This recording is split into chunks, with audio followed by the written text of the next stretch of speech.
Hola, hola, buenas tardes. Hola Alex, hola, Nancy, ¿cómo estás?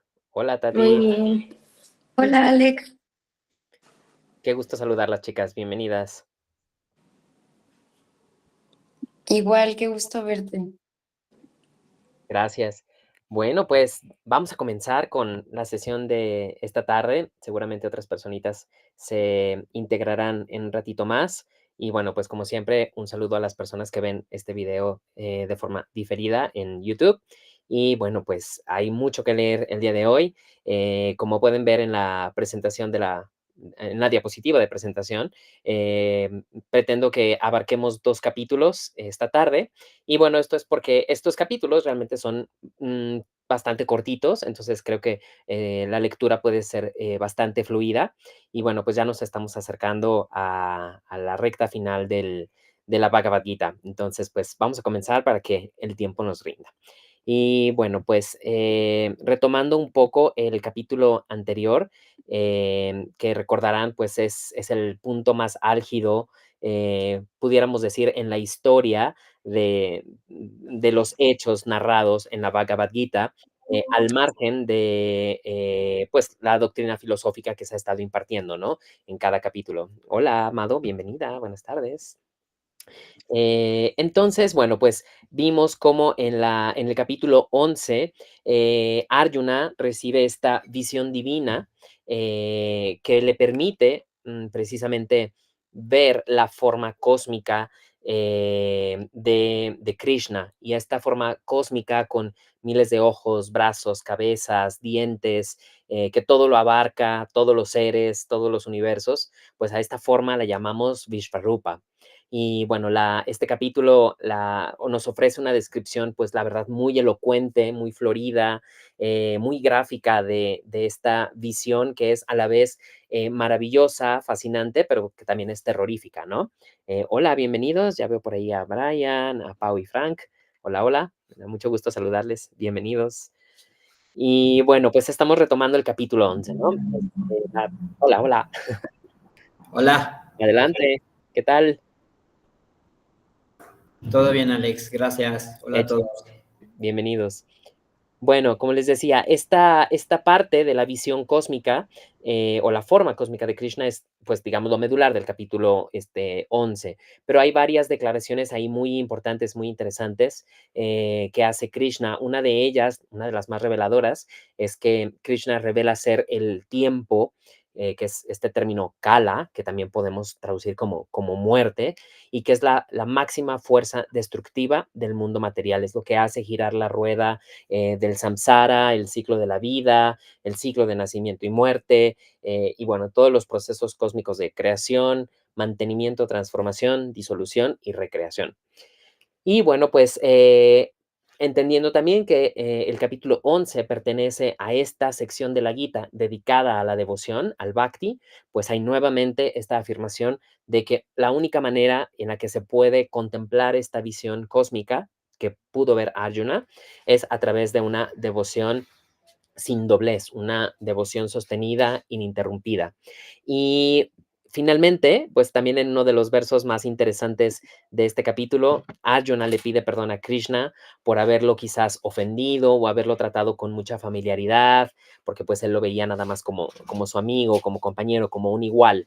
Y bueno, pues al darse cuenta de la majestuosidad de su divinidad, pues se siente apenado por esa familiaridad excesiva con la que lo trató anteriormente.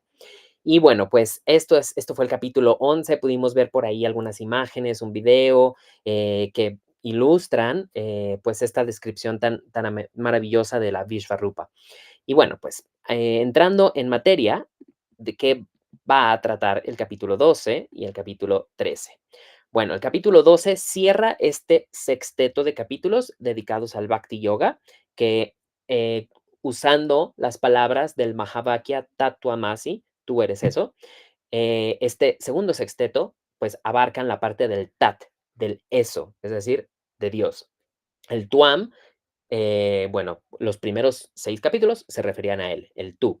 Y en este capítulo, que es bastante cortito, encontramos pues más descripciones del Bhakta, es decir, del practicante de Bhakti, y qué prácticas están involucradas, digamos, en esta forma de yoga, en este camino devocional. Y también qué gradualidad tienen, es decir, cuáles prácticas de devoción son más, pues, benéficas, más exitosas, más contundentes para establecer esta relación amorosa con Dios.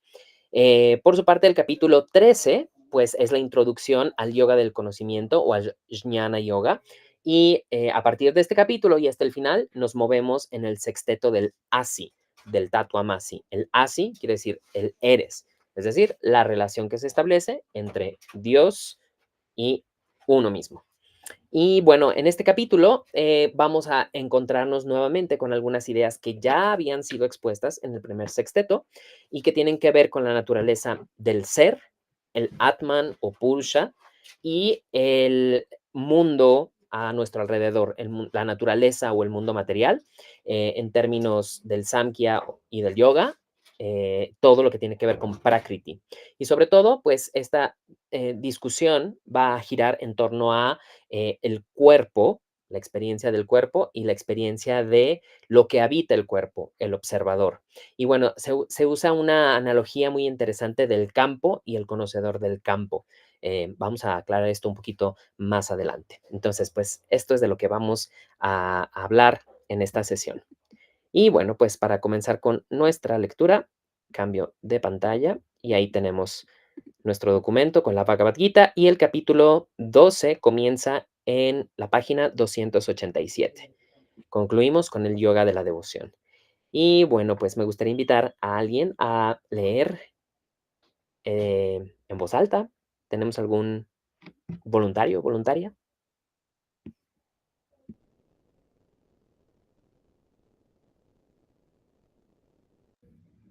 Tati, adelante y después te toca a ti, Mado. Muchas gracias.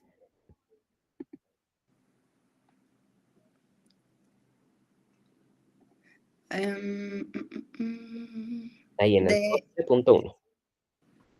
12.1, Arjuna dijo, de entre aquellos devotos que te adoran constantemente, de este modo, y los que adoran lo imperecedero y lo inmanifestado, ¿quiénes son los mejores en el yoga?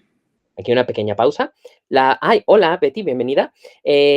Cuando Arjuna habla de este modo, quiere decir con esa forma y nombre con el que Dios se está presentando, Krishna. Y de otro modo, una forma inmanifestada, pues estamos hablando como de una forma impersonal, sin atributos, sin nombre, sin forma, que sería el Brahman. Y en realidad esta distinción es bien importante porque los siguientes versos van a hablar extensamente sobre esto. La forma personal de Dios versus la forma impersonal de Dios. Adelante. 12.2. El Santo Señor dijo, aquellos que con su mente fija en mí, me adoran siempre dedicados, llenos de fe suprema. Son, en mi opinión, los mejores en el yoga. Duda, Sí. ¿por qué mi está con mayúscula? Bueno, es una forma que tienen pues los traductores y los editores de estos textos de enaltecer como la figura divina, porque aquí es Dios mismo quien está hablando y se está refiriendo a sí mismo, ¿no? Entonces, por eso usan la mayúscula, porque es como haciendo referencia a una persona suprema o más importante. Buena Así. observación. 12.3. Pero aquellos que adoran lo imperecedero, lo indestructible, indefinible, inmanifestado, omnipresente, inconcebible, inmutable, inamovible y eterno. 12.4. Habiendo controlado por completo sus sentidos de intelecto ecuánime, dedicados al bienestar de todos los seres, ellos también me alcanzarán. Ok, si se fijan, aquí la promesa que hace Krishna es que no importa si lo adoras en su forma, digamos, semi-humana o aparentemente humana, con un cuerpo, con una imagen, con un nombre, o si lo adoras o te acercas a Dios en la forma sin nombre y sin forma. Ajá. Como al servicio, refiriéndose al servicio. Exactamente. O sea, aquí la promesa es que no importa cómo lo adores, finalmente vas a alcanzar a Dios. O sea, la devoción es lo importante, ya sea que le pongas nombre y forma o no. Ujú. Sin embargo, 12:15. 12:15. El esfuerzo es mayor para aquellos cuyas mentes están atraídas a lo inmanifestado. En verdad, el éxito hacia lo inmanifestado es muy difícil de lograr para el encarnado. Correcto. Fíjense, aquí también está esta, pues, advertencia, pudiéramos decir, ¿no? Que el señor Krishna dice, va a ser más fácil que me adores, que conectes conmigo, que establezcas una relación amorosa conmigo, concibiéndome con un nombre y una forma, que haciéndolo de una forma como abstracta. Es mucho más difícil de esa manera. Y esto tiene lógica, porque nosotros somos seres corporizados, ¿cierto? Entonces, nos es más fácil relacionarnos con otro ser corporizado que con algo que no tiene una presencia física tangible o por lo menos, no sé, descriptible, ¿cierto? Sin embargo, hay para quienes esta idea como abstracta de Dios sin atributos específicos, quizás es un poco más atrayente y por eso también esta vía es válida. Adelante. Pero aquellos que me adoran, renunciando a todas las acciones en mí, considerándome el Supremo, meditando sin distracción en mí. A ellos, cuyas mentes están absorbidos en mí, yo les salvo del océano mortal de samsara, sin que pase mucho tiempo. Ok, recuerden que samsara es este ciclo de renacimiento y muerte. 12.8. Fija tu mente y pon tu inteligencia solamente en mí. Sin duda alguna, después vivirás solo en mí. Ajá, después quiere decir después de abandonar el cuerpo. Pero 12.9. Pero si no eres capaz de fijar la mente en mí de modo estable, aspira a alcanzarme por el yoga de la práctica constante. Es decir, si no logramos mantener la mente fija completamente de forma sostenida, la invitación es a que sigamos practicando, aunque lo hagamos intermitentemente. O sea, el esfuerzo y la práctica constante es lo que rinde el fruto. 12.10. Si aún así no eres capaz de esta práctica constante, realiza las acciones por mí. Así, realizando las acciones por mi causa, alcanzarás la perfección. Y este es un eco del yoga de la acción que vimos en los primeros capítulos. 12.11. Pero si ni siquiera puedes hacer esto, entonces, refugiándote en mi yoga, renuncia a los frutos de todas las acciones, lleno de autocontrol. Ujú. El sacrificio. Nuevamente está esta idea de los capítulos previos de ofrecer las acciones sin apego a los frutos. 12.12. En verdad el conocimiento es mejor que la práctica constante. La meditación supera al conocimiento. Pero mejor que la meditación es el abandono del fruto de las acciones. A la renuncia le sigue una paz inmediata. Ujú. El que no odia a ningún ser es amistoso y compasivo. Carece de sentido de posesión y de egoísmo. Es ecuánime ante el dolor y el placer y perdona. Siempre contento, armonizado, autocontrolado, de firme determinación, con la mente y el intelecto dedicados a mí, ese es mi devoto, a quien yo amo. Aquel que no perturba al mundo ni puede ser perturbado por él. Aquel que no perturba al mundo ni puede ser perturbado por él, libre de placer, la ira, el temor y la ansiedad, él es muy amado por mí. Sin necesidades propias, puro, diestro, imparcial, libre de toda aflicción, renunciando a todas las empresas, ese es mi devoto, a quien yo amo. 12.17. Aquel que ni se regocija, ni odia, ni se aflige, ni desea, renunciando a lo bueno y a lo malo, está colmado de devoción, Él es muy amado por mí. 12.18. El mismo con el hostil y con el amistoso, y también en el honor y el deshonor, en el calor y en el frío, en el placer y el dolor, libre de todo apego.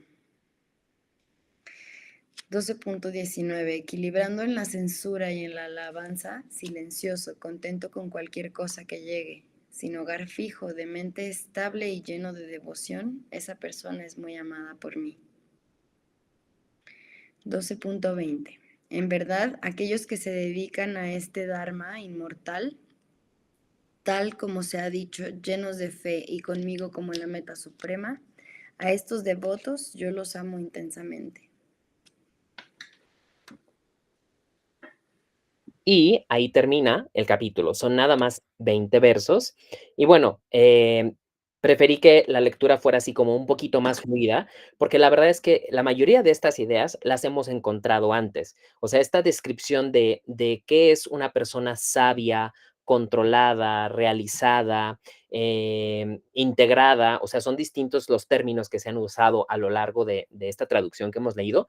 Bueno, ya los hemos visto antes, ¿no? Esta cuestión de la ecuanimidad, de la imparcialidad, del autocontrol, del amar a todos los seres y tratarlos por igual, independientemente de su condición, esta cuestión de ofrecer las acciones sin apegarnos al fruto, todas estas ideas, pues las hemos encontrado antes. Están aquí en este capítulo como cortito, a manera de un recordatorio para que sigamos teniendo presentes estas enseñanzas. Entonces, no hay realmente mucha información nueva en este capítulo, pero me parece que algo muy importante es esta descripción que hace el señor Krishna de la devoción hacia la forma personal de Dios y la devoción hacia la forma impersonal de Dios. Y sobre esto me gustaría que ahondáramos un poquito. Entonces, voy a cambiar de pantalla. Gracias, Tati, por tu lectura. Y bueno, pues justo quiero compartirles esta imagen, este cuadro como comparativo, porque nos puede ayudar mucho a aterrizar esta información. La devoción hacia la forma impersonal de Dios, pues la pudiéramos titular como la devoción a la idea de Brahman, que sabemos que es este absoluto, esta conciencia suprema, esta presencia divina que trasciende el nombre, la forma y cualquier descripción que la inteligencia humana nos pueda ayudar a crear. Lo cual pues es muy difícil. Pensar en términos abstractos es difícil, mayormente será difícil el sentir amor y expresar devoción hacia un ente abstracto, ¿cierto? Entonces, debido a eso, existe la forma personal de Dios. Y esta forma personal es la que se denomina Ishvara, que como ya hemos dicho, se traduce algo así como el Señor. Ajá. Y la forma elegida, el nombre y la forma que más conecta contigo, la denominamos Ishta Devata. Ajá. Entonces, bueno, pues podemos ver aquí como estos tres aspectos principales. Primero, la concepción de lo divino, el método de práctica que implica esta concepción de la divinidad y la perspectiva filosófica. A lo mejor esta es información un poquito más especializada, pero creo que vale la pena tenerla por lo menos ahí presente para que forme un samskara y cuando encontremos estos términos, pues ya más o menos sepamos a qué se refiere, ¿no? Entonces, bueno, la concepción de lo divino, de la forma impersonal, pues consiste en que Dios es una realidad mayor, pero que carece de atributos, es infinita y no tiene forma. Y a esto se le denomina Nirguna Brahman. Nir quiere decir sin, guna, característica. Entonces, el Brahman no caracterizado, que no puede ser descrito. Ajá. Por otro lado, hola David, bienvenido. La forma personal de Ishvara implica una concepción de Dios como un ente con atributos y una forma personal con la cual podemos establecer una relación más directa. Llámese Krishna, Vishnu, Shiva, Ganesh, Durga, Lakshmi, etcétera, etcétera. Ajá. Y a esta concepción de Dios se le conoce como Saguna Brahman. Sa quiere decir con. Entonces, Brahman con características o caracterizado. Entonces, si la perspectiva que más sentido nos hace es la de la forma impersonal de Dios, pues practicamos la devoción a través de la concentración, de la meditación, de la contemplación abstracta, el estudio filosófico y tratarnos de desapegar como de esta ilusión de la dualidad, de que somos diferentes a Dios. Por otro lado, la devoción hacia una forma personal de Dios implica, pues, las prácticas devocionales quizás más conocidas, ¿no? Como hacer japa con tu japa mala, repitiendo un mantra, hacer kirtan, cantar y bailar, sobre todo el canto de los nombres de Dios, el servicio devocional, el mantener un altar, el hacer un peregrinaje y, parte muy importante, todas estas narraciones contenidas en los Puranas sobre las historias de Dios, cómo se encarna en la tierra, qué hazañas o qué milagros obra, cómo llega al mundo a restablecer el orden. Mucho de lo que hemos hablado a lo largo de estas sesiones tiene que ver justamente con esto, con los lilas o los pasatiempos divinos, ¿no? Bueno, si nos vamos a esta perspectiva filosófica, la concepción impersonal de Brahman es lo que se llama Advaita Vedanta, es decir, el Vedanta no dualista, que concibe a Brahman y Atman, el principio cósmico universal y el principio espiritual personal, como idénticos. Ajá. Mientras que la concepción personal de Dios implica distintas perspectivas filosóficas.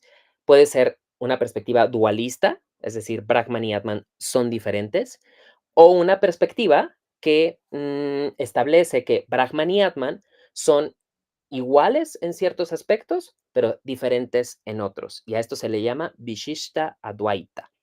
Es un poco más complicado, pero bueno, ahí está. Y bueno, hay más sobre esto. Esta imagen, por ejemplo, nos puede ayudar a entender un poco más estas dos concepciones, ¿no? En la derecha tenemos la concepción personal. Podemos ver ahí una multiplicidad de dioses y nosotros podemos asumir que uno de estos en particular es igual a Brahman, es la forma suprema de Brahman, o que todos ellos simultáneamente son Brahman. Ajá, y les ponemos esto, nombre, forma, figura, historia, etcétera, una biografía, por así decirlo.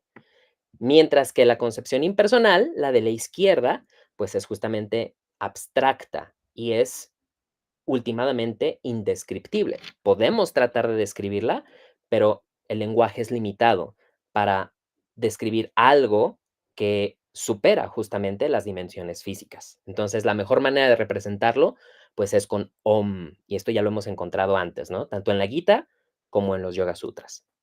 Entonces, bueno, esta diferencia hay que tenerla presente, porque el Jnana Yoga, el yoga del conocimiento, se basa principalmente en el estudio y en la indagación a partir de la concepción impersonal de Brahman. Entonces, por eso se dice que es el camino más difícil, pero no es imposible. El mismo señor Krishna ya lo mencionó en uno de los versos de este capítulo. A ver, entonces, quiero asegurarme que fui claro en esta descripción, porque sé que los términos pueden ser muy confusos. Entonces, díganme cómo vamos. Pueden abrir su micro, su cámara, poner un emoji, Todo expresar su bien. pregunta. ¿Todo bien? Ujú. Bueno, Elsie, ¿listo? A ver, Brian, adelante. Gracias, Alex. Está bastante interesante. Siento que sí, más o menos puedo seguir los términos. Lo que me gustaría, como si se puede aclarar un poquito, es el que se habló en el capítulo, pero como ya dentro de una práctica, bueno, me parece que el capítulo dice que uno no es mejor que otro, pero el no impersonal es como más fácil. ¿Hay alguna como cuáles son como las diferencias entre los dos? Si está como categorizado de que uno es mejor que el otro técnicamente o algo por el estilo. Bueno, el mismo señor Krishna nos dice que la devoción y la adoración a la forma personal es más sencilla, ¿no? Porque te puedes sentir identificado de cierta manera con la biografía de Dios, por así decirlo, ¿no?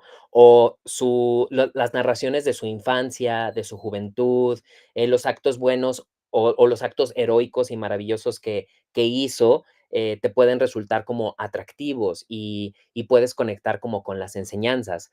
No sé, por ejemplo, ahí en el chat la semana pasada les pasé una imagen de un elefante, ¿no? No sé si lo vieron, que lo está atacando un cocodrilo. Y este elefante tuvo como en un momento de lucidez, en ese trance de sufrimiento, y recordó que en otras vidas fue un devoto de Vishnu. Entonces, para salvarse de la muerte, de las fauces y las garras de este cocodrilo, el elefante levanta con su trompa una flor de loto y la alza, sí, la eleva, digamos, con una oración a Vishnu pidiendo su ayuda, y Vishnu recibe ese llamado amoroso, esa prueba de devoción, y baja en su vehículo Garuda y salva al elefante, ¿no? Porque fue un acto de devoción y de entrega así maravilloso. Entonces, yo me puedo sentir inspirado por esa historia, ¿no? O incluso hasta la representación gráfica me puede hacer sentir más devoción y por lo tanto reafirmar como esta relación amorosa que tengo con Dios, ¿cierto? Entonces, de hecho, esa es una forma de practicar la devoción hacia esta forma personal de Dios, a través de las historias, de la lectura, del canto, de tener un altar, de tener una figura, una imagen de Dios y ofrecerle una flor, un fruto, visitar un templo, todo esto. Esto es relativamente sencillo, ¿no? Y a lo mejor hasta se alinea un poco más como con nuestra idea tradicional de lo que es practicar una forma de espiritualidad o una religión. Es más difícil sentarnos a contemplar el infinito, ¿no? Sin embargo, sí lo podemos sentir. Puede haber momentos en los que tú te sientas conectado con una presencia divina, por ejemplo, cuando te encuentras, no sé, en medio de la naturaleza u observas, no sé, un evento cósmico maravilloso, no sé, como un eclipse, una lluvia de estrellas, o subes a lo alto de una montaña y ves el mundo tan grande y a la vez tan pequeño que es, y te puedes sentir como maravillado, ¿no? De que hay una creación tan grande y que tú formas parte de ella. Entonces, creo que esa sensación también es una forma de sentir devoción, pero como hacia un principio divino que está manifestado ahí, pero que no está limitado por una forma o un nombre en específico. Sin embargo, eso es más difícil, ¿no? O tan solo desde la intelectualidad, como decir, wow, soy tan pequeño, vivo en un mundo que parece grande, pero que en realidad es así minúsculo en comparación con la escala del universo. O la Tierra ha existido por unos cuantos millones de años, pero no es nada en comparación con la duración del universo.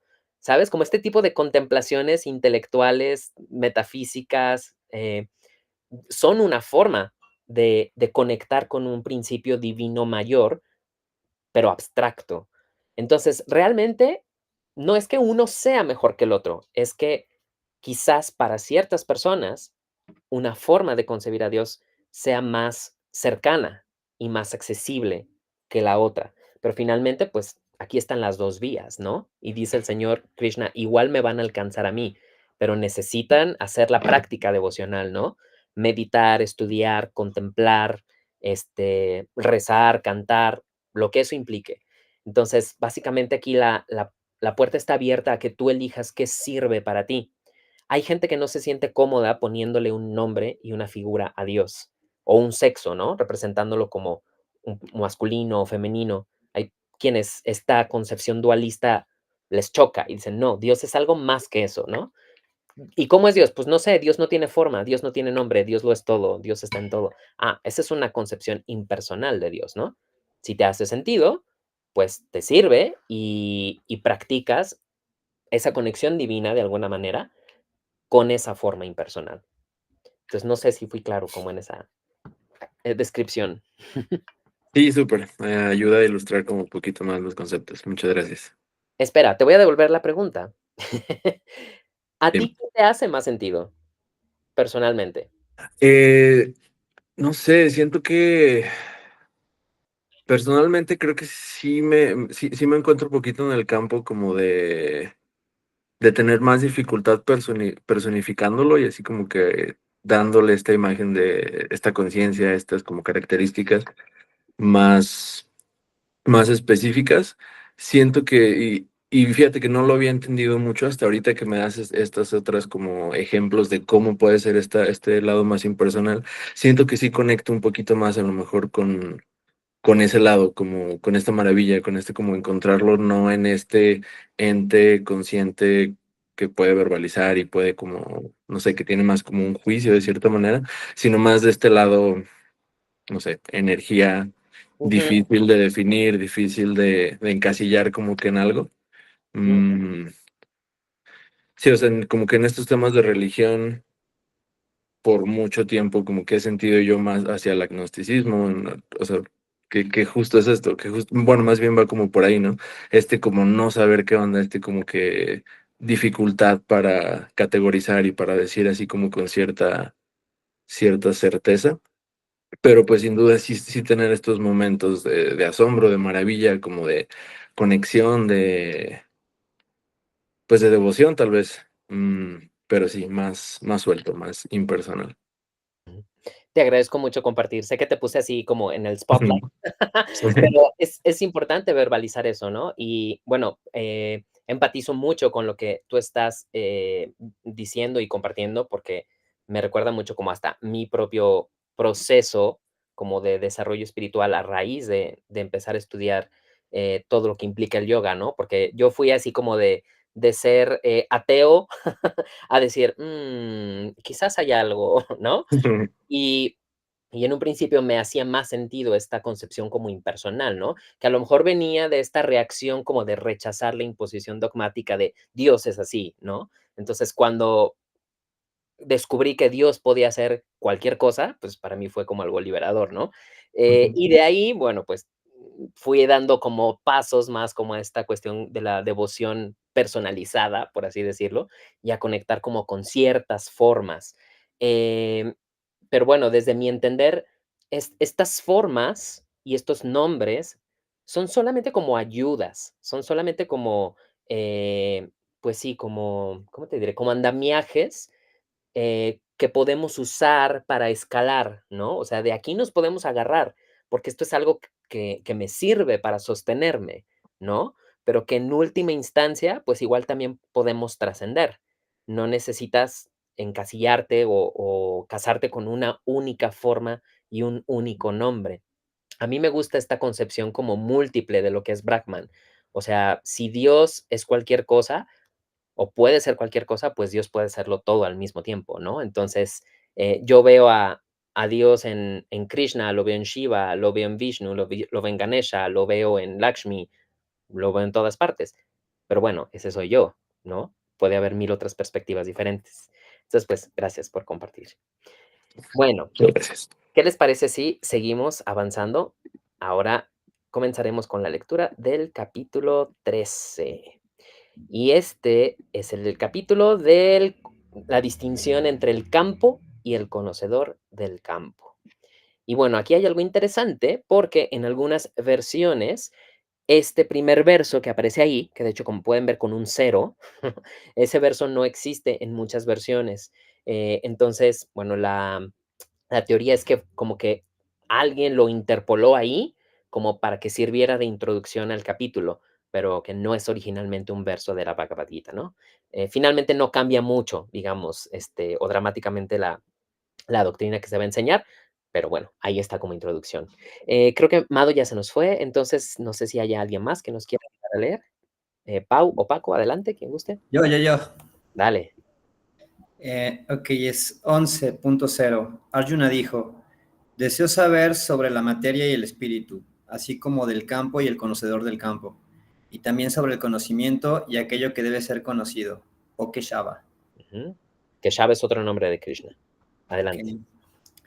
Luego es 13.1. El Santo Señor dijo, oh hijo de Kunti, este cuerpo es llamado el campo, y aquel que lo conoce es llamado el conocedor del campo por aquellos que saben. 13.2. Además, conóceme a mí como el conocedor del campo en todos los campos. en todos los campos. Saber qué son el campo y el conocedor del campo, esto es lo que yo considero conocimiento. A ver, aquí una pausa, perdón. La elección del término campo, pues me parece interesante, porque recordemos que estamos en un contexto como bélico, es decir, relacionado con la guerra, y que esto está sucediendo en un campo de batalla, ¿cierto? Entonces, el campo es como esa arena o ese escenario donde se libran las batallas, tanto de la guerra, en el sentido literal de la palabra, como en el sentido metafórico, como esas batallas que vivimos día tras día en el mundo, ¿no? Entonces, el campo es el mundo, la naturaleza y la materia, donde todos los días vivimos guerras y batallas, triunfos y derrotas, ¿no? Y el conocedor del campo, pues es ese ser interno que habita en el cuerpo, que lucha en el campo. Ajá. Y aquí dice el señor Krishna en este verso que él es el conocedor del campo en todos los campos. Esto nos remite a esta idea de que el Señor o Dios habita en nuestro interior a manera de Atman. Entonces, Él es el conocedor de todo. Y a esto es lo que Él llama conocimiento. Bien, gracias, Paco. Adelante, perdón la interrupción. Adelante. Gracias, Alex. 13.3. Escucha de mí brevemente qué es el campo y de dónde procede, cuáles son sus modificaciones y también quién es él y cuáles son sus poderes. Él se refiere al conocedor del campo. Uh-huh. Es 13.4. Los rishis han cantado sobre esto de muchas formas, en cantos variados, en sagrados versos, usando palabras que son indicativas del Ser Supremo, llenas de significados razonables y decisivos. Ok. Este verso me gusta porque reconoce que esto que se está enseñando aquí no es algo nuevo. Realmente la Gita no ofrece una lección nueva, por así decirlo, sino que es una síntesis de ideas y de filosofías y de conceptos que ya habían sido expuestos en otros textos, desde los Vedas incluso, pero que estaban como dispersos y aquí están integrados. Entonces, esta es una forma de reconocer como la tradición previa, ¿no? Adelante. 13.5. Los grandes elementos, el ego, el intelecto, la naturaleza inmanifiesta y también los 10 y un sentidos y los 5 objetos de los sentidos. Ahorita retomamos eso. 13.6. El deseo, la aversión, el placer y el dolor. El agregado, la inteligencia, la firmeza. Con esto, el campo con sus modificaciones queda descrito resumidamente. Ok, entonces, ¿qué es el campo? El campo es la naturaleza material, el mundo a nuestro alrededor, pero también concebido como materia, nuestro cuerpo y nuestra mente. El cuerpo físico, compuesto de elementos burdos, y nuestra mente y las operaciones mentales a través de los sentidos, a través de la memoria, a través del intelecto, etc. Todo esto es el campo, el mundo fenoménico, por así decirlo. Todo eso es el campo. Uh-huh. Ahora, ¿cuáles son las funciones o modificaciones del campo? Ok, 13.7. Humildad, ausencia de orgullo, no dañar, perdón, franqueza, devoción por el maestro, pureza, autocontrol. 11.8. Desafección, perdón, 13.8. Desafección de los objetos de los sentidos, ausencia del ego, así como la consideración sobre los males del nacimiento, enfermedad, vejez, muerte y dolor. Desapego, no identificación con el hijo, la esposa, el hogar y otros, y constante ecuanimidad mental en la obtención tanto de lo deseable como de lo indeseable. Gracias, Alex. 13.10. Devoción por mí con una concentración imperturbable, inclinación por los lugares solitarios o santos, desafección por la sociedad humana. Desafección por la sociedad, bueno. Uh-huh. Es que, bueno, si quieres ahorita te lo pregunto, Alex. Ok, Bueno, no sé si- 13.11. Constancia en el autoconocimiento, contemplación sobre la meta, el conocimiento de la realidad. Así pues, esto se dice que es el conocimiento y lo opuesto a esto es la ignorancia. Ok, a ver, ¿por qué están descritas todas estas como cualidades y acciones? Y la mayoría de ellas pudiéramos catalogarlas, subjetivamente o no, como positivas, ¿no? O sea, la renuncia, el perdón, la constancia, la devoción, la concentración, la desafección, es decir, el mantenernos como no apegados a los objetos de los sentidos, a las personas. Esto de la, ¿qué decía? Desafección por la sociedad humana, ¿no? Ajá, como no tener apego hacia los vínculos sociales. Todas estas funciones del campo son conocimiento, pero son conocimiento liberador.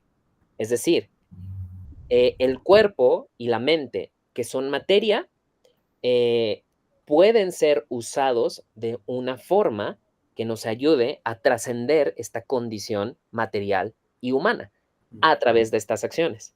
Lo opuesto, es decir, el apego, el odio, la envidia, el desinterés, la irresponsabilidad, etcétera, etcétera, etcétera, todo eso es ignorancia. Esto va en consonancia con lo que nos dice, por ejemplo, Patanjali en los Yoga Sutras, ¿no? Patanjali dice que la ignorancia es ver lo transitorio como eterno. Y pues justamente va en línea con esto, ¿no? Perdón, Paco, no sé si con eso ya aclaré la duda que querías expresar o si todavía Sí, adelante. no, sí, es que no sabía a qué refería la parte de desafección por la sociedad humana, ¿no? Siendo que somos parte del todo y es como necesario, ¿no? Que interactuemos y que hagamos las cosas juntos. Pero no, ya entendí que más bien es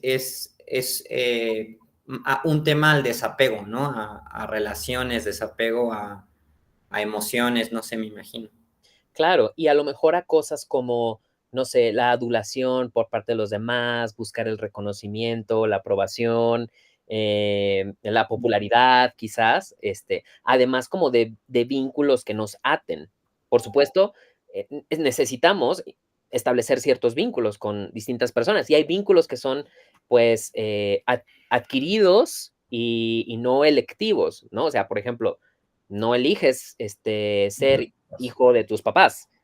Tienes un vínculo porque sí, ¿cierto? Sí, Pero una cosa es como el vínculo que puedas tener y otra es el apego, a lo mejor en un sentido, pues, negativo dependiente de, ¿no? de Pero acuerdo. es algo como una línea muy, muy fina y muy difícil de separar, Sí, ¿no? ¿Dónde empieza el cariño y dónde empieza el apego? ¿O qué tanto apego es sano y después ya no se vuelve tanto? de Etcétera. acuerdo. Ujú. Bien, entonces, esto es el campo, toda la cuestión física, material, mental y emocional. Brian, adelante. Gracias, Alex. Justo también me saltó esta parte de la desafección humana y también en el 9 me parece que decía como no identificarse con el padre, la madre, el hijo, la esposa, algo por el estilo. Ujú, Y no sé, como que todos estos rasgos de personalidad, todas estas cualidades suenan como algo positivo, como de desapego, de mm, devoción y demás, pero siento que también de repente me dan como que esta idea de, pues, más hacia este lado como ascético, de totalmente apartado de la sociedad, dedicado totalmente a la devoción y a como esta concentración inquebrantable, como abstraído de la sociedad y abstraído de la realidad por esta búsqueda como intensísima de la devoción y del bhakti y de todo. Es así, es a lo que se refiere, es como que esta existencia tan desapegada que estás como fuera del mundo, de la sociedad, o porque no sé, algo así como que me suena, no sé, me sienta como raro. claro, porque podemos verlo un poco como una invitación a cortar los vínculos y eso implicaría, pues, a lo mejor, renunciar a ciertas responsabilidades, u obligaciones, ¿no? Como, okey, tengo un hijo, pero lo siento, mi camino es la devoción, pues, hay que se las arregle. O sea, podemos pensar en eso, ¿no? Sin embargo, no hay que perder de vista como como el contexto social védico que está organizado pues de forma como muy estratificada en todos los sentidos. Uno de ellos es la organización de las distintas etapas de la vida. Recordemos que la cultura védica organiza la vida humana en 4 etapas sucesivas, más o menos de 25 años de duración. Brahmacharya, que es la etapa de la infancia y la juventud, que consiste básicamente en el estudio. Luego viene Grihasta, que es la fase de la vida en la que pues ya somos como adultos y adquirimos responsabilidades sociales, tales como una pareja, tener un hogar, tener hijos y sustentar, digamos, la sociedad. Luego vienen los Vanapashtra, que ya son como los adultos mayores, que a lo mejor ya cumplieron con esas obligaciones de la vida, esos vínculos y responsabilidades sociales, y empiezan a dedicarse más a la parte espiritual que a la parte mundana. Y por último, los últimos 25 años de vida, más o menos como de los 75 hasta los 100 o hasta donde llegue la vida, pues son enteramente dedicados a este tema del ascetismo, la renuncia, la devoción exclusiva. Entonces, a esto, pues a esto se le llama también dharma, ¿no? O sea, este es el dharma social. Entonces, nuevamente, el Señor Krishna no nos invita a renunciar en el sentido literal de la palabra, sino más bien como en el sentido metafórico, a la renuncia del apego, de los deseos, de la posesividad, pues no sé, como de estos vínculos de dependencia que tenemos con las personas y con las cosas. No implica renunciar en el sentido literal de abandonar nuestras obligaciones. Al menos no en el tiempo en el que no corresponde, ¿no? Según esta organización de los 4 ashramas, las 4 etapas de la vida. Y eso es importante tenerlo presente. Entonces, claro, tienes una esposa, tienes hijos, tienes padres ancianos a los que tienes que cuidar, tu dharma es cuidarlos, ¿no? Y en el acto de cuidarlos, puedes hacer servicio a Dios. O sea, tu servicio a Dios es cuidar de tus hijos, de tu familia, de tus padres ancianos, de las personas a tu cuidado. Y cuando transites hacia otra etapa de la vida en la que ya no tengas esas obligaciones, entonces sí puedes hacer una renuncia más en el sentido literal de la palabra, ¿no? Y completamente dedicarte a la parte espiritual. ¿Mm? Bien, pues ahí está. Los 4 ashramas. Esto lo vimos en los primeros capítulos, pero bueno, es bueno recordarlo porque este concepto pues es fundamental. Ujú. Bien, sigamos. Creo que ya habíamos leído hasta el 11, ¿cierto? Ahora hablemos del conocimiento. Adelante, Paco, sigue usted, continúa. Sí. Ay, un segundo. Ya, perdón. Dale, Es 13.13. Voy a explicarte qué es aquello que ha de ser conocido, aquello que conociéndose uno alcanza la inmortalidad, el supremo Brahman sin comienzo, del que no puede decirse es o no es. Ajá, lo indescriptible otra vez, ¿no? Ajá. 13.14. Con manos y pies por todas partes, con ojos y cabezas por todas partes, con rostros y oídos por todas partes, Él existe en el mundo, envolviéndolo todo. 13.15. Resplandece en las funciones de los sentidos, aunque está libre de los sentidos. Desapegado, es el sostenedor de todo, sin cualidades, es el experimentador de todas las cualidades. 13.16. Está fuera y dentro de los seres móviles y también los inmóviles. Debido a su sutilidad, es incognoscible, eso está cerca y lejos. Incognoscible quiere decir que no lo podemos conocer en su totalidad o a plenitud. 13.17. Y aunque es indiviso, parece estar dividido en los seres. Ha de conocerse como el soporte de todos los seres.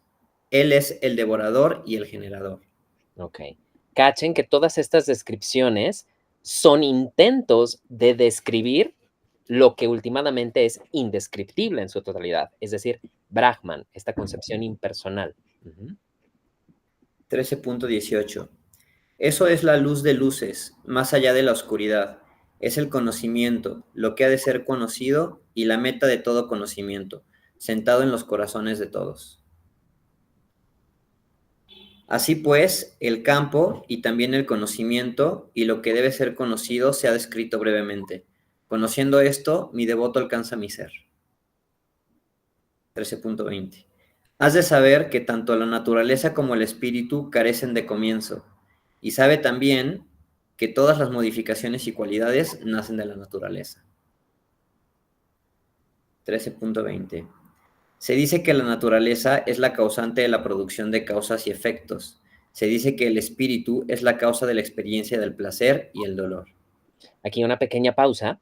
Vale la pena echarle un ojito a los términos en sánscrito que están siendo empleados en este verso, bueno, y en versos anteriores, pero este es particularmente importante porque aquí encontramos dos palabras clave que nos van a ayudar a entender todavía esto un poco más, sobre todo si ya estamos más familiarizados con los términos del Samkhya y de los Yoga Sutras. Cuando el señor Krishna habla de la naturaleza y los fenómenos, cambios, causas y efectos que produce, está utilizando el término prakriti. Ajá. Y cuando habla del espíritu o la conciencia, usa el término purusha. Entonces, esto es importante porque justamente son otros términos equivalentes, por lo menos en este contexto, a estos términos de el campo y el conocedor del campo. Ajá. Entonces, el conocedor del campo tiene muchos nombres. Ajá. El testigo, el observador, la conciencia, el Atman, el espíritu individual o algún otro, ¿no? En un sentido individual y en un sentido, pues, a mayor escala, pues Brahman, el absoluto, Dios, la conciencia suprema, etcétera, etcétera. Pero todos ellos son esto, el conocedor. Todo lo demás, todo lo que es cambiante, material, ya sea burdo o sutil, es el campo, lo que puede ser conocido. Ujú. Bien, sigamos. 13.21. En verdad, el espíritu, morando en la naturaleza material, experimenta las cualidades nacidas de la naturaleza. El apego a estas cualidades es la causa de que nazcan en matrices buenas y malas. Aquí pausa. A ver, David levantó la mano y este verso además requiere explicación. Adelante, David. Sí, bueno, yo nada más quería mencionar justamente de los términos de Prakriti y Purusha que habíamos visto antes. Es justo también lo que habíamos relacionado con los términos de sádvico y rayásico, ¿verdad? Y tamásico. Que justamente, o sea, en Prakriti, o sea, la materia en sí tiene estas cualidades, digámoslo así. Sí, Sí, correcto. ok, ok. Así es. Y de hecho, gracias por decir eso, porque era justo lo que iba a explicar. Y el término como tal aparece en este verso. Aquí está, guna, las cualidades de la naturaleza. Todo lo que es prakriti, todo lo que es materia, incluyendo, por supuesto, el cuerpo y la mente, toda la materia presenta estas cualidades, estos gunas, sattva, rayas y tamas. Y justo dice este verso, dice, el espíritu, o sea, purusha, morando en la naturaleza material, en prakriti, experimenta las cualidades nacidas de la naturaleza, experimenta los gunas. Purusha, contenido en prakriti, experimenta los gunas. Y luego, al final de este verso se menciona esto. El apego a estas cualidades es la causa de que el espíritu, de que Purusha, nazca en una matriz buena o en una matriz mala. Ahora vamos matizando eso. O sea, una matriz es un órgano, ¿no? Es un órgano físico. Inherentemente no hay maldad ni bondad en eso. Pero lo que quiere decir este verso es que si en nuestra experiencia corpórea humana desarrollamos apego a conductas, a lugares, a personas, a hábitos tamásicos, rayásicos o sátticos, nuestra vida va a estar determinada por eso, nuestras acciones van a estar determinadas por eso, y por lo tanto, nuestros siguientes nacimientos van a estar determinados por eso. No sé si recuerdan un verso que vimos en capítulos anteriores que decía que a través de las buenas acciones y del buen karma podríamos nacer en una familia de yogis o de sabios, ¿no? Esa es una matriz buena en el sentido de que nos acerca a la liberación final. Pero si vivimos apegados a hábitos, costumbres, a patrones rayásicos o tamásicos, pues vamos a nacer precondicionados a seguir en esa modalidad de la naturaleza o en un cuerpo animal, ya sea más tamásico o más rayásico, pero, o incluso humano, pero finalmente, pues como muy anclado en la materia. Ajá. Entonces, bueno, está esta relación igual de causa y efecto, acción, karma y retribución. Ujú. Y pues gracias por traerlo aquí a la luz, David, porque fue muy atinada tu observación. Bueno, a ver, sigamos. ¿Quieres continuar, Paco, o cedemos la palabra a alguien más? Sin problema. Sí, sí, sí. 13.22. En este cuerpo, el alma suprema es así llamada: el testigo, el permitidor, el sostenedor, el disfrutador, el gran señor y el Purusha supremo. Ahí están. Todos estos son nombres para Atman, para Purusha y para Brahman, ¿no? Y me gusta que aquí se mencione el testigo. Ajá, porque ese es el término que usa Patanjali en los Yoga Sutras. Testigo es esta palabra, upadrashta. Drashta, drashtu, drishti, viene de ver, es decir, aquello que ve. Entonces, nuestro espíritu solamente ve el mundo material como cuando nosotros vemos una película, sin realmente involucrarnos en ella ni vernos afectados de ninguna manera por ella, solo atestiguando. Y lo que opera en el mundo material, pues es solamente el vehículo, más no la esencia. Ujú. Entonces, vean, todos estos términos son equivalentes. De acuerdo. 13.23. Aquel que de este modo conoce el espíritu y la materia con sus cualidades, cualquiera que sea su condición, no volverá a nacer de nuevo. Ahí está la liberación. 13.24. Algunos contemplan el ser por medio de sus intelectos con la ayuda de su mente, otros por medio del yoga del conocimiento y otros más por el yoga de la acción. Ok, es decir, podemos elegir el camino del yoga del conocimiento, o más bien del yoga mental, ¿no? La meditación, el yoga del conocimiento, todo este conocimiento, o el karma yoga, el yoga de la acción. 13.25. Otros, no sabiendo esto, adoran como han oído de otros. Ellos, por su devoción hacia lo escuchado, también trascienden la muerte. A ver, este verso me gusta porque quiere decir que, bueno, por un lado, podemos seguir el ejemplo de otras personas, aunque no entendamos completamente, pues, todas estas minucias filosóficas que a lo mejor aquí estamos tratando de desmenuzar, pero no sé, nos sentimos atraídos, por ejemplo, por una sesión de kirtan, ¿no? Y vamos y cantamos y nos sentimos bien y desarrollamos como este amor hacia lo divino con ciertos nombres y formas, y eso está bien, o sea, eso abona, crea méritos, ¿no? Aunque no lo entendamos profundamente. O tan solo este mismo acto que estamos viviendo en este momento de hablar sobre esto, de leer este texto, pues es algo que ya nos hace avanzar, aunque no lo entendamos completamente.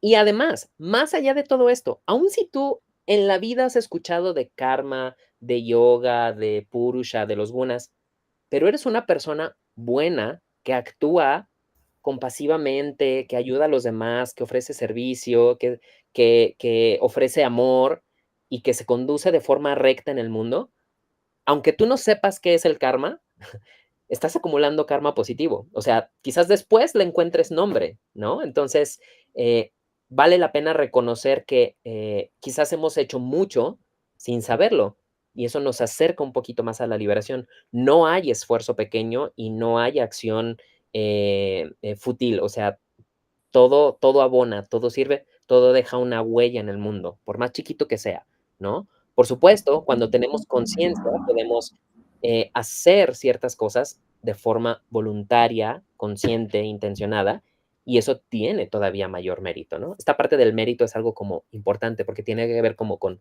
nuestras motivaciones genuinas para hacer las cosas. Bien, pues ya vamos cerrando. Casi llegamos al final de este capítulo. 13.26. Has de saber que cualquier ser que viene a la existencia, móvil o inmóvil, procede de la unión entre el campo y el conocedor del campo, o el mejor de los baratas. 13.27. Aquel que ve al Señor Supremo habitando en todos los seres, el indestructible en lo perecedero, ese es el que en verdad ve. 13.28. Viendo al Señor habitando por igual en todas partes, no destruye el ser por el ser. Entonces, en verdad emprende la senda suprema. 13.29.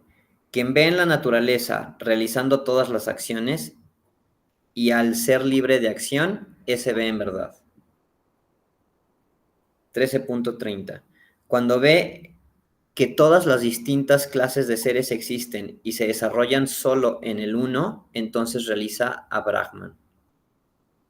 13.31. Siendo innacida y libre de los gunas, o hijo de Kunti, el alma suprema, incluso aunque habita en el cuerpo, no es mancillada por las acciones. Esto es bien importante. Purusha, el espíritu, Atman, jamás se ve afectada de ninguna manera por las acciones. Las acciones solamente tienen efecto en el mundo material, en Prakriti, más nunca en Purusha. Purusha es eternamente dichoso, luminoso, gozoso. No hay nada que en esencia dañe al espíritu. 13.32. Igual que el espacio omnipresente, por su sutileza no es manchado. Así también el ser, presente por todo el cuerpo, tampoco es manchado. Hay no recuerdo si está aquí o en otro texto que leí, pero hay una analogía o una metáfora más bien para ilustrar esto, y que dice que, por ejemplo, cuando encendemos una fogata, en apariencia el humo mancha el cielo, pero es solamente una apariencia. El cielo en realidad jamás se va a ver manchado por el humo de una fogata o de un incendio, ¿no? Entonces, de igual manera, nuestras acciones y las acciones de los demás o las circunstancias en apariencia manchan nuestro espíritu o nuestra alma, mas no es así. Sigue siendo algo del mundo material únicamente, más no del espíritu. 13.33. Del mismo modo que un único sol ilumina el mundo entero, así también el Señor del campo ilumina todo el campo, o hijo de Bharata. 13.34. Aquellos que conocen la diferencia entre el campo y su conocedor y la liberación de los seres de la materia, ellos van a lo supremo. Y aquí termina, en el verso 34, este capítulo 13. Y bueno, el tema, entonces, es nuevamente esta dualidad entre espíritu y materia, o para usar los términos sánscritos originales, entre Purusha y Prakriti. Entonces, me gustaría retomar esto porque creo que es la principal enseñanza de este capítulo. Recordemos que esta idea de Purusha y Prakriti no solamente la encontramos en los Yoga Sutras, previamente la encontramos originalmente en el Samkhya. Ya habíamos visto antes este diagrama de los tatuas o elementos de la creación, por así decirlo, que ofrece el Samkhya. Y bueno, se los presento nuevamente aquí, pero con esta terminología que encontramos en el capítulo 13, ¿no? El conocedor del campo, Kshetra Jnanam, es Purusha, Atman, el espíritu, Brahman, la conciencia, etc. Mientras que el campo es todo lo demás. El campo, la materia, Prakriti, tiene tanto elementos burdos como elementos sutiles. Tiene elementos orgánicos y tiene elementos inorgánicos. Y bueno, pues los podemos ver ahí, ¿no? Pau o Paco, adelante, quien quiera hacer una pregunta. Pau sí está por acá, pero yo voy a tener la pregunta. Dale. Alex, cuando hablamos de Prakriti, y a lo mejor ya lo habíamos visto antes, pero también incluimos a nuestro propio cuerpo, ¿no? Correcto. Sí, sí, sí, sí, absolutamente. El cuerpo, y no nada más el cuerpo. Occidentalmente no estamos habituados a pensar en los o a concebir los pensamientos, la actividad Como mental y las práctico. emociones como materia, pero desde la perspectiva india, el cuerpo y lo que sucede en nuestra mente es materia, y por lo tanto se ve afectado por los gunas. Ujú. Por eso, igual sin entrar en detalles, pero nada más para ver si lo interpreto bien, o sea, por eso a veces se habla acerca de la senda, ¿no?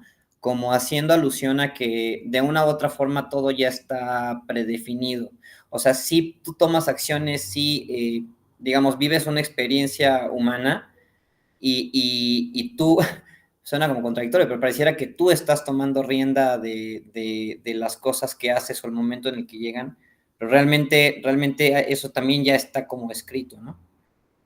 Pues sí pudiéramos hablar de que hay cierta predestinación, por lo mismo, por efecto de nuestro karma, por efecto de nuestros samskaras de esta vida y de vidas pasadas. Y bueno, también puede entrar en juego aquí el tema de la voluntad divina, ¿no? O sea, aquí el mismo Krishna dice que en uno de los versos que no hay una sola hoja de una planta que se pueda mover sin que lo haya decidido Krishna, ¿no? O como cuando él dice, yo ya decidí que todos estos guerreros están muertos, nada más te estoy pidiendo que tú lo Que lo ejecutes. ejecutes. Pero Entonces, estás de acuerdo que ya o sea, que aunque, o sea, que lo iba a ejecutar, o sea, eso ya lo sabía Krishna incluso desde antes, porque él es el tiempo, ¿no?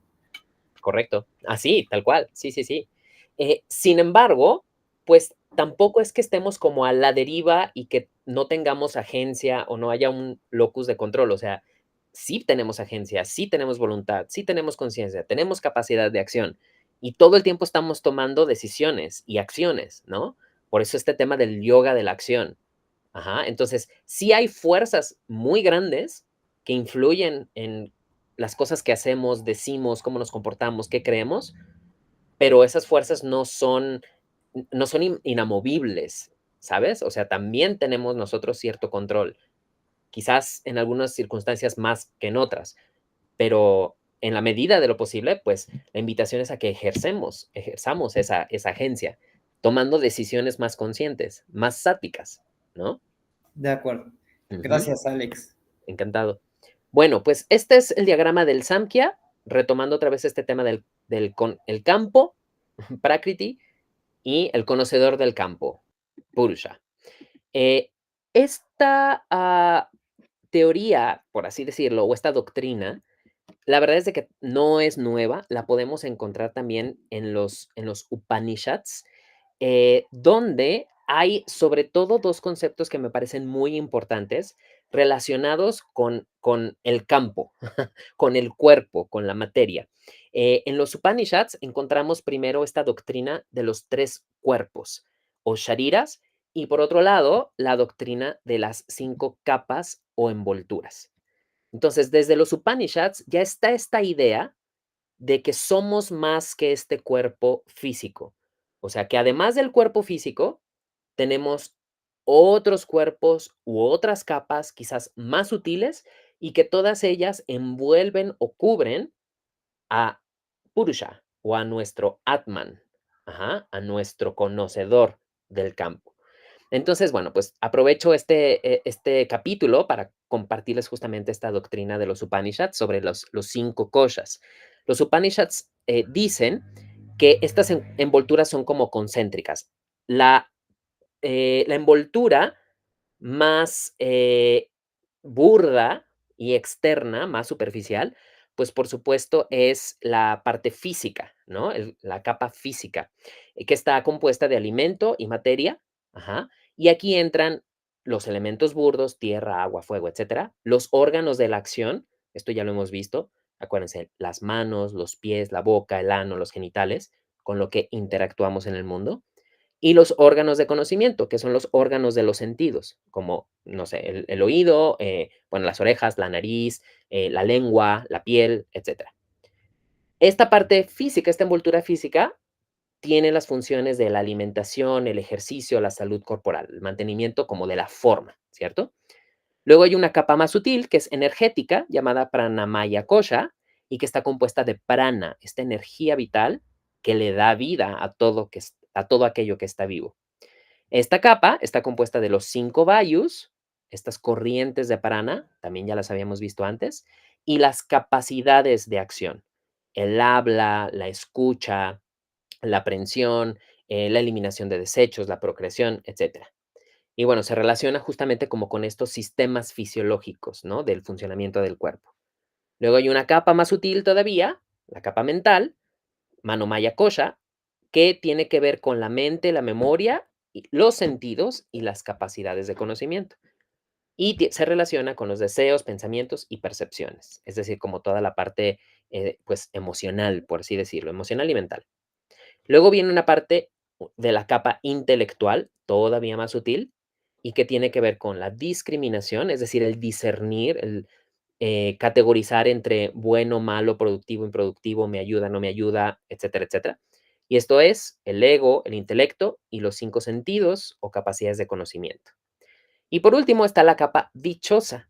Esto me gusta mucho porque los Upanishads dicen que es la capa más cercana a nuestro verdadero ser, al Atman. Lo más cercano a nuestro verdadero ser es dicha pura. Esa es su única función, experimentar gozo, plenitud total, más allá de la mente y el intelecto.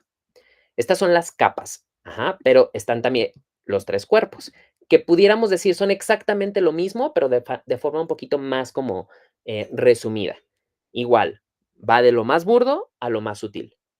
Y esta teoría de los 3 cuerpos, o shariras, nos dice que hay un cuerpo físico, un cuerpo sutil y un cuerpo causal. El cuerpo físico, pues, es lo mismo. Los órganos, los sentidos, la forma física.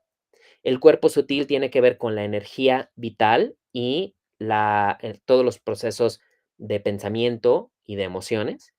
Y la parte causal o el cuerpo causal es el registro de nuestras acciones y nuestros samskaras que nos hacen en otras vidas tomar otros cuerpos. Entonces, esta es una manera en la que los Upanishads describen lo que en este capítulo el señor Krishna denomina el campo, es decir, la materia. Nada de esto está describiendo al ser, sino más bien al no ser o al ser ilusorio de materia.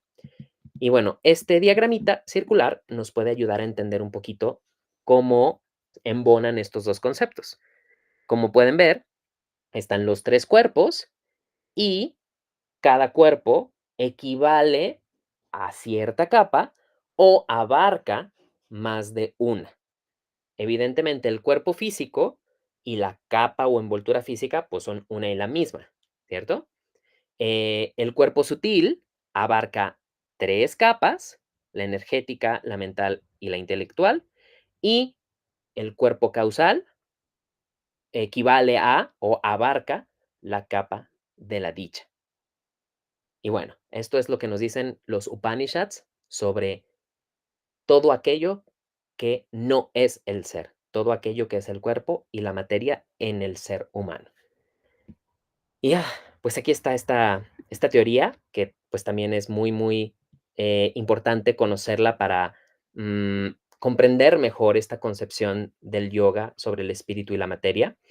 Y bueno, pues para ir cerrando e ir aterrizando toda esta información, que yo sé que es mucha, pues les invito a contemplar esta pregunta de reflexión que dice, ¿cómo puedo cultivar la devoción hacia lo divino, es decir, el bhakti, en mi vida cotidiana, sin perder de vista o reconociendo esta distinción entre el verdadero ser, es decir, el conocedor del campo, y las experiencias transitorias de mi cuerpo y de la mente, es decir, el campo?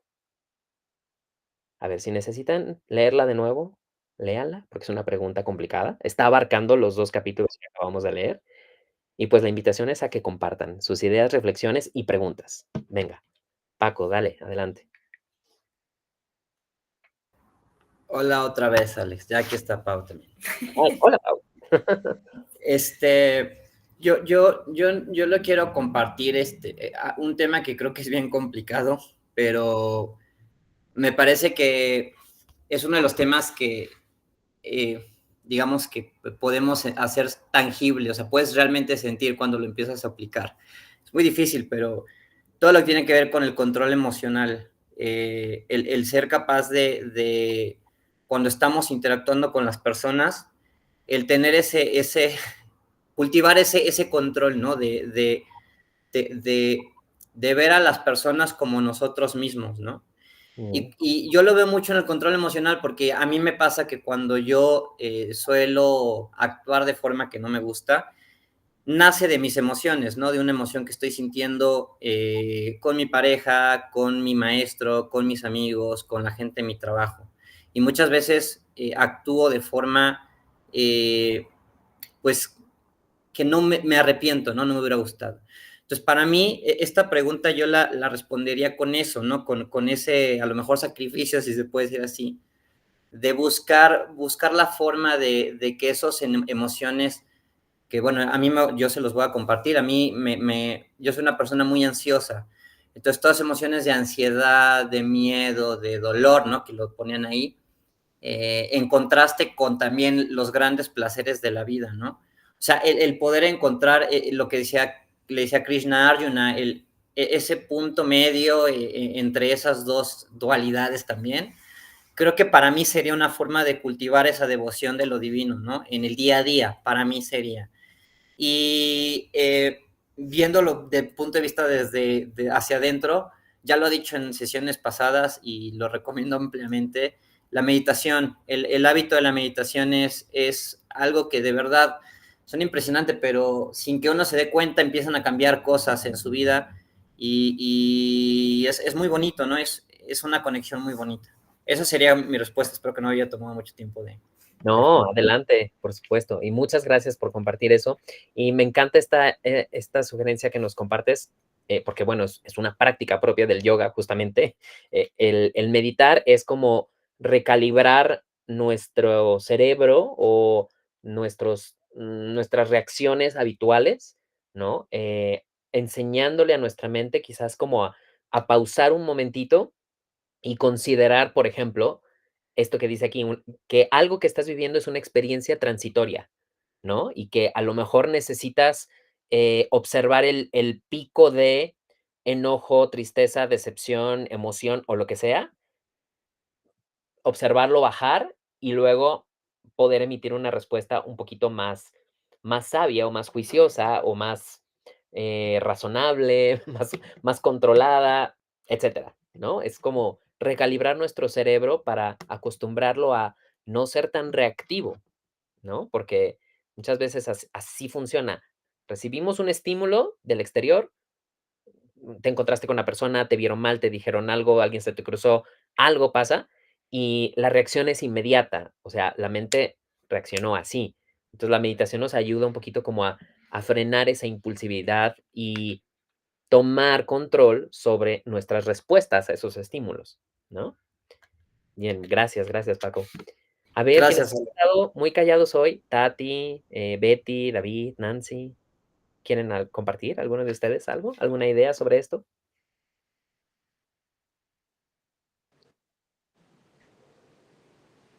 Dale, Tati. Gracias, Alex. Pues a mí me ha sonado todo el capítulo, bueno, ambos, sobre todo el primero, y un tanto esta reflexión. A la frase que compartes constantemente de práctica y desapego, ¿no? Actuar sin desapego al resultado y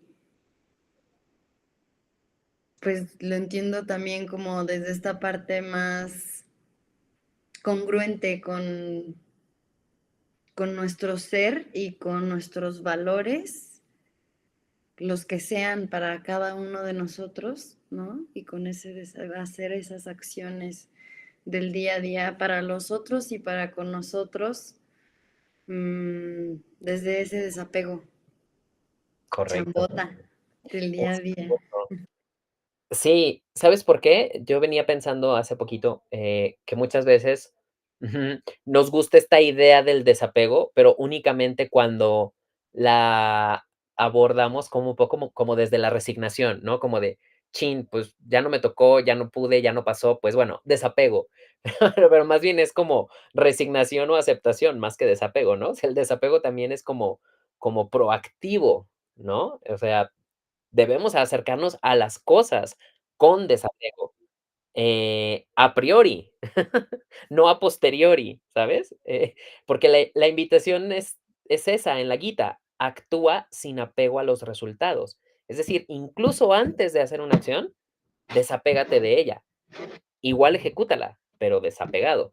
Es decir, no vivas el desapego como una consecuencia de algo que ya no fue. Como decir, bueno, lo suelto, me desapego.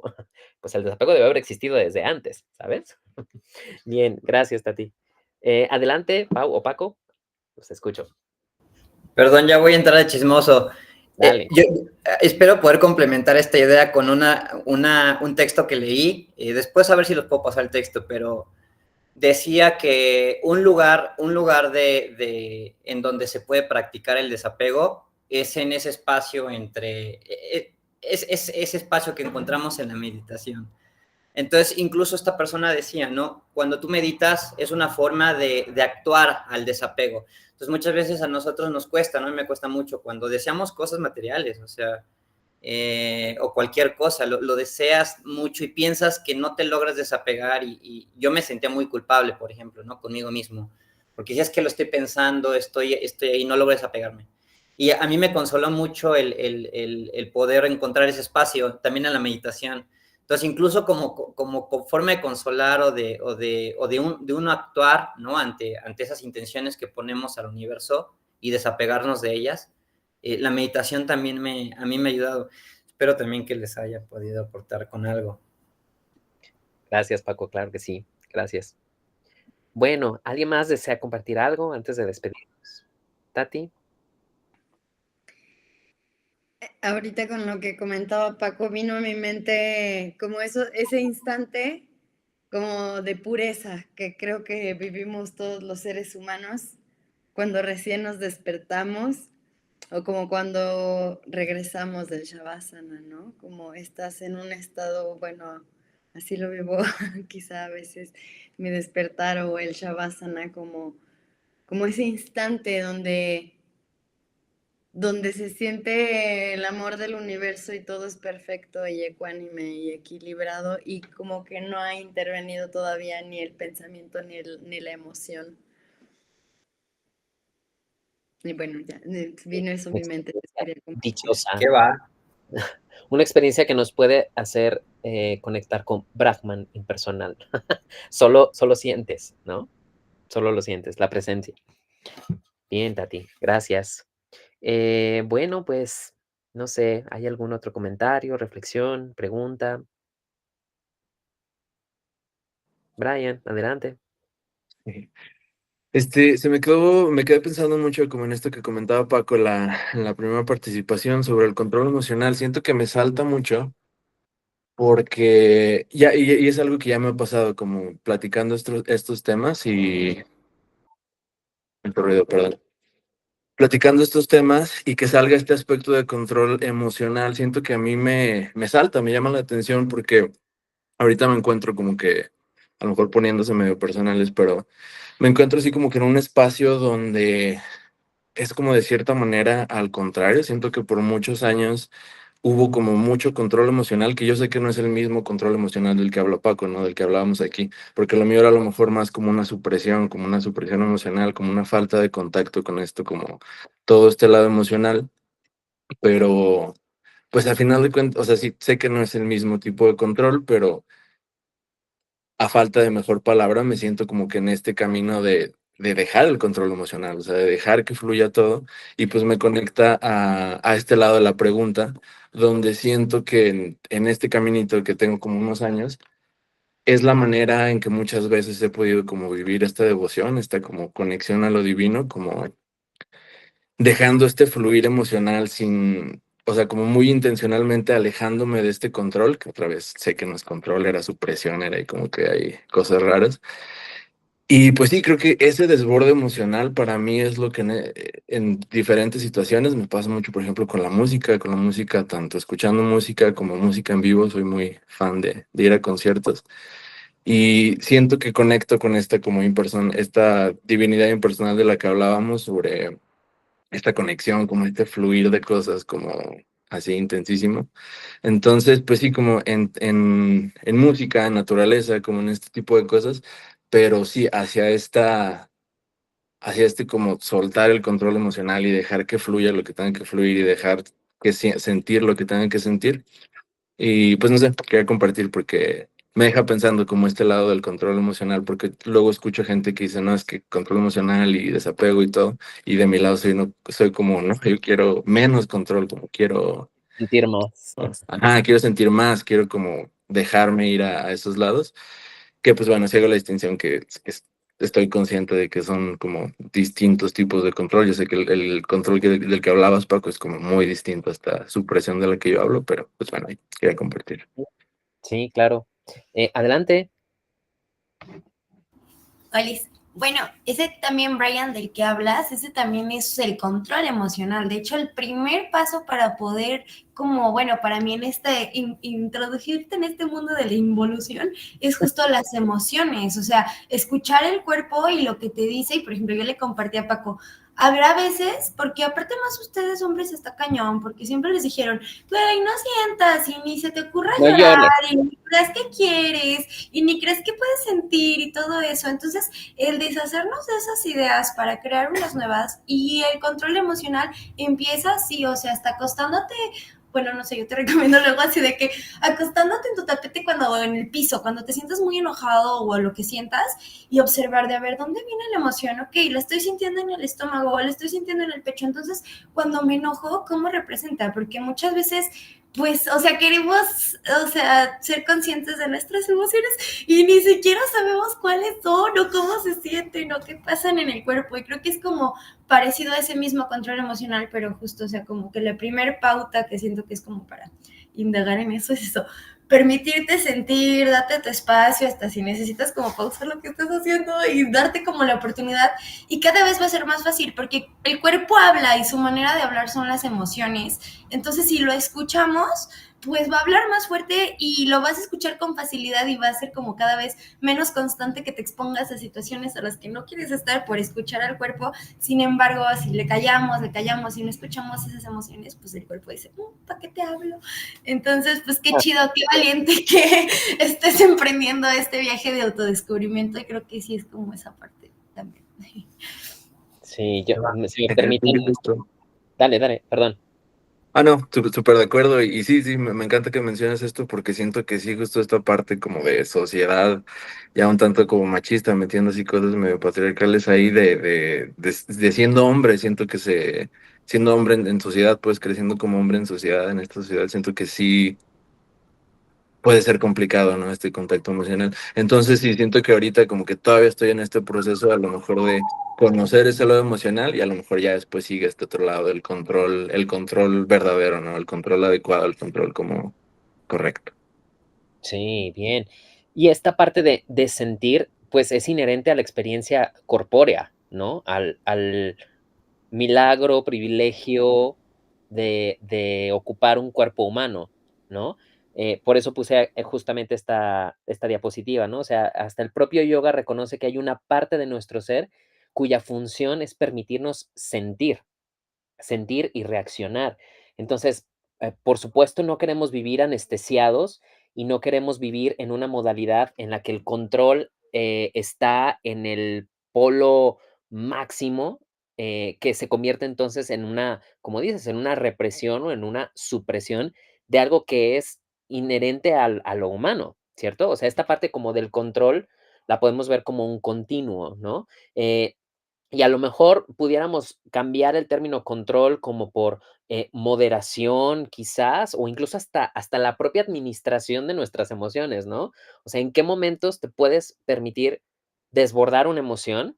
Y en qué momentos debes evitar que esa emoción se desborde, ¿no? Porque a lo mejor ni siquiera es pragmáticamente adecuado hacerlo, ¿no? O sea, esta cuestión como de dar rienda suelta a nuestras emociones, pues a lo mejor no es como lo más, no es lo idóneo en todas las circunstancias. A lo mejor necesitamos tener la rienda por lo menos sostenida en la mano, no completamente libre, ¿no?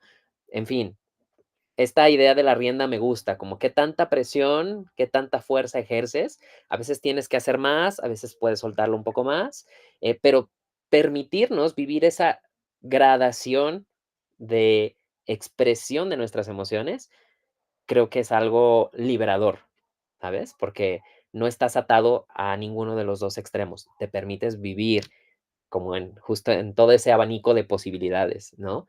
Y qué bonito es poder llorar, porque una canción se te hace tierna o bonita, o qué bonito es sentirte, no sé, enternecido por, no sé, una imagen, un perrito, un bebé, por no sé, una puesta del sol, por un detalle, por una palabra.